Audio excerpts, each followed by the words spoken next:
om natten, jamen så springer der noget ild ud og sætter ild i træværket op på 3. sal. Ikke den smarteste ting. Kongen tager jo lidt, han kunne ikke sove.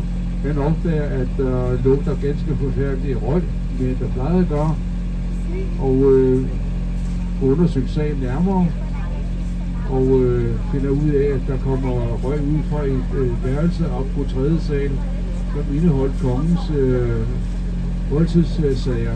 Det var låst af, så han skulle ind og have fat i kongen først, få lov til at åbne døren derind til. Han fik vække kongen efter meget betænkninger, men kongen kommer og lukker op, og de fandt ud af, at det brændte lystigt derinde. Der blev selvfølgelig slået brandalarm.